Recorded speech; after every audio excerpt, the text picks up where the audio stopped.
liebe Käthe, Glück zu vor ganzer Seele. Erlauben Sie, Herr Braun, dass ich Ihnen auch die Hand schüttle? Da bist du ja auch, Herzens-Johannes. Kuss, Umarmung, Rührung. Ich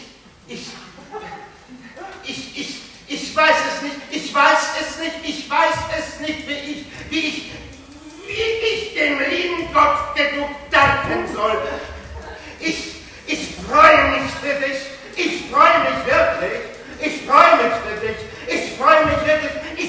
Ich freue mich für dich. Ich freue mich wirklich. Ich freue mich für dich. Ich freue mich wirklich. Ich freue mich für dich. Ich freue mich wirklich. Ich freue mich für dich. Ich freue mich wirklich. Ich freue mich für dich. Ich freue mich wirklich. Ach, Kinder, der ganze Kram ist mir so verhasst. Ihr könnt euch nicht denken, wie mir auch oft genug. Aber wenn man deshalb ewig heulen und flennen sollte, mit der Zeit wird's langweilig. Das ewige Seufzen und Seufzen. Du sollst vernünftig sein. Du sollst dir keine Schmerzen machen. Du sollst geduldig sein. Die Zeit wird schon kommen, wo sie einsehen werden. Und bis dahin, glaubst du, dass das leicht ist? Glaubst du, dass man es aushalten wird, so lange? Wenn Gedanken einem lästig werden, dann muss man machen, dass man davon loskommt. Komm, sieh dir mal Pfötchen an. Zu niedlich ist der Junge, wenn er schläft. Komm. Ach, nee, kleine Kinder. Beide auf den Zehenspitzen und Hand in Hand. Plötzlich hört man mit großem Geräusch eine Menge Porzellan auf die Steine fallen und zerschellen. Ein kurzer Schrei wird ausgestoßen. Aber nein, Minna, sie machen es auch wirklich zu bunt. Sie zerkrachen auch wirklich alle Tage was. Die schöne Mayonnaise. Na, bei mir dürfte sowas nicht vorkommen. Ja, Mutter, aber warum machst du denn immer solche Augen, solche Angstaugen? Sieh mich noch mal an. Ich möchte eben, dass du zufrieden wärst. Ein zufriedener Mensch, Hans. Zufriedener Mensch. Zufriedener Mensch. Zufriedener Mensch.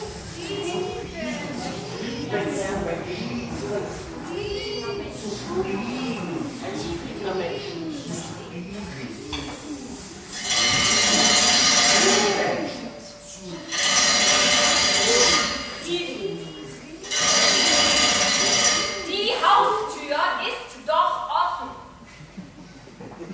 Was schaut jemand im blauen, verschlissenen Katzenrock?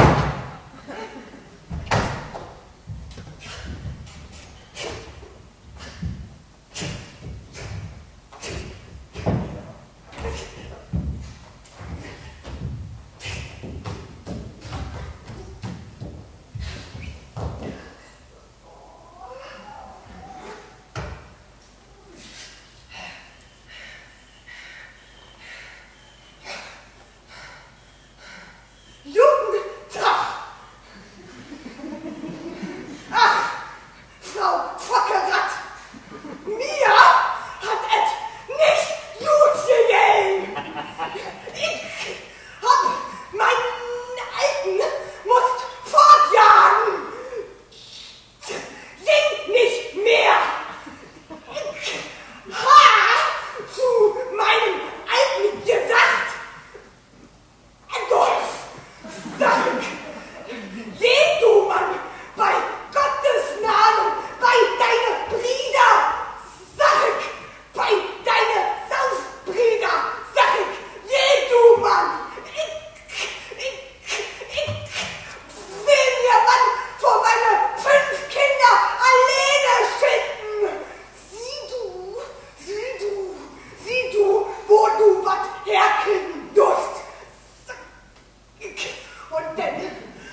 und Kraft, eine gewisse Sicherheit im Auftreten, eine gewisse Lebhaftigkeit andererseits, ist durch Bescheidenheit und Takt derart gemildert, dass sie niemals das Weibliche der Erscheinung zerstört. Anna ist schwarz gekleidet.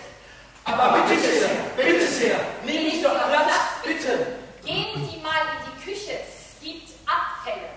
Kennen Sie die hiesige Gegend? Die hiesige Gegend ist sehr sandig. Ich bin nicht gern hier. Und alles so teuer hier. Haben Sie den See gesehen? Das ist wirklich hübsch, das muss man sagen. Sie wohnen in Berlin? Oh ja, Berlin ist sehenswert. Aber so geräuschvoll. Fräulein, Sie kommen woher, wenn... Ach ja, die schöne Schweiz.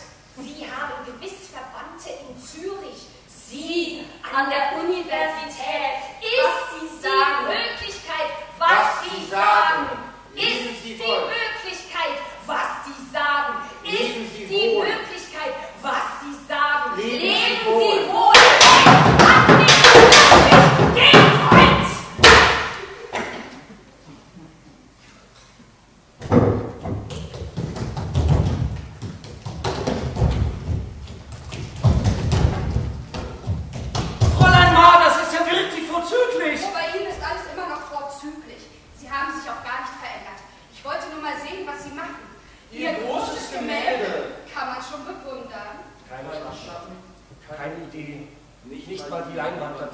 Erst muss man sich geistig klar werden, die Pinselei kommt doch lange zurecht. Aber legen Sie doch ab, Fräulein. Hans! Hans! Sie müssen hier bleiben. Es ist übrigens Taufe heute. Mein Freund Johannes Rocke hat Fräulein Anna. Ich habe schon so viel von Ihnen gehört. Wollen Sie uns nicht den Nachmittag schenken? Wenn Sie mir sagen, dass ich nicht lästig falle, Wird dann Ihnen bleibe nichts ich